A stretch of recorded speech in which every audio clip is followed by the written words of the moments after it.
ಈಗಾಗಲೇ ಬೆಂಗಳೂರು ಸಂಚಾರ ಪೊಲೀಸ್ ವತಿಯಿಂದ ಭಾಳ ಒಂದು ಎಲಾಬ್ರೇಟ್ ಬಂದೋಬಸ್ತ್ ಅರೇಂಜ್ಮೆಂಟ್ಸನ್ನು ಮಾಡಿದ್ದೀವಿ.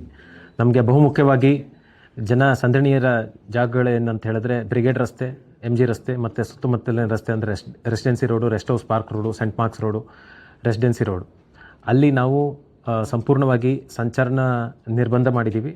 MG ರಸ್ತೆಯಲ್ಲಿ ಅನಿಲ್ ಕುಂಬ್ಳೆ ಜಂಕ್ಷನಿಂದ ಹಿಡಿದು ಟ್ರಿನಿಟಿ ಸರ್ಕಲ್ವರೆಗೆ, ಮತ್ತು ಅದೇ ರೀತಿ ಬ್ರಿಗೇಡ್ ರಸ್ತೆ ಆರ್ಟ್ಸ್ ಆ್ಯಂಡ್ ಕ್ರಾಫ್ಟ್ ಜಂಕ್ಷನಿಂದ ಹಿಡಿದು ಒಪೆರಾ ಜಂಕ್ಷನ್ವರೆಗೆ. ಆಮೇಲೆ ಕೆಲವು ಕಡೆ ನೋ ಪಾರ್ಕಿಂಗನ್ನು ಮಾಡಿದ್ದೀವಿ, ಅದು MG ರಸ್ತೆ, Residency Road, Saint Marks Road ಇತ್ಯಾದಿ ಕಡೆ.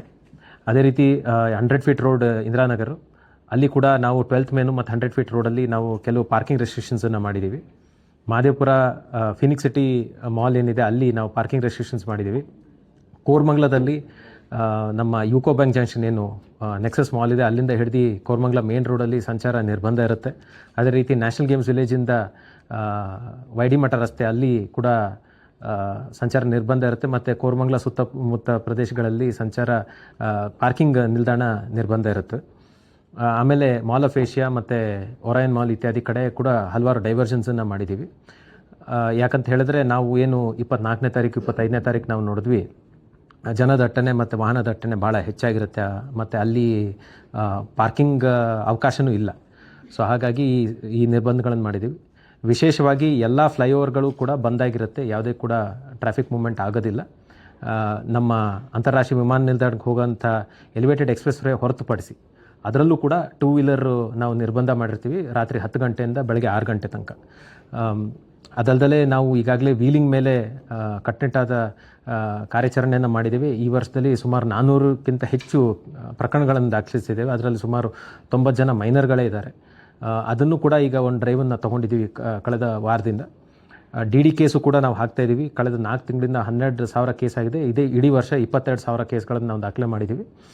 DD ಒಂದೇ ಅಲ್ಲ, ಈ ಮಾದಕ ದ್ರವ್ಯ ವಸ್ತುಗಳನ್ನು ಏನು ಸೇವನೆ ಮಾಡಿ ಓಡಿಸ್ತಾರೆ ಅಂಥವ್ರ ಮೇಲೂ ಕೂಡ ನಾವು ಕಟ್ಟುನಿಟ್ಟಾಗಿ ಕ್ರಮ ತೊಗೊಂಡಿದ್ದೀವಿ. ಅದಕ್ಕೆ ಬೇಕಾದಂಥ ಉಪಕರಣಗಳನ್ನು ಹೊಸದಾಗಿ ನಾವು ತೊಗೊಂಡಿದ್ದೀವಿ.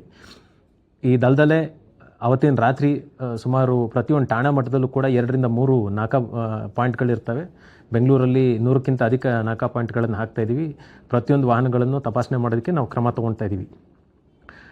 ಸೊ ಯಾರು ಕೂಡ ಈ ರೀತಿ ಮದ್ಯಪಾನ ಮಾಡಿ ಓಡಾಡಬಾರ್ದಂತ ನಮ್ಮ ಒಂದು ವಿನಮ್ರ ಮನವಿ.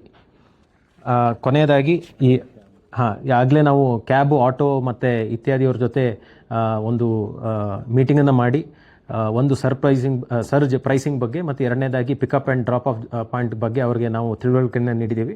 ಈ ಇಂಪಾರ್ಟೆಂಟ್ ಏರಿಯಾಗಳಲ್ಲಿ CBD area, Koramangala, 100 feet road ಇತ್ಯಾದಿ ಕಡೆ ನಾವು pickup and drop off zones ಮಾಡಿದ್ದೀವಿ.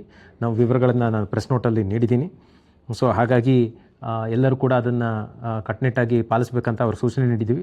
ಮತ್ತು ಈ ವರ್ಷ ಪ್ರತಿಯೊಂದು ಠಾಣಾ ಮಟ್ಟದಲ್ಲೂ ಕೂಡ ಟೋಯಿಂಗ್ ವಾಹನಗಳನ್ನು ನಾವು ತೊಗೊಳ್ತಾ ಇದ್ದೀವಿ ಅವತ್ತಿನ ರಾತ್ರಿಗೋಸ್ಕರ.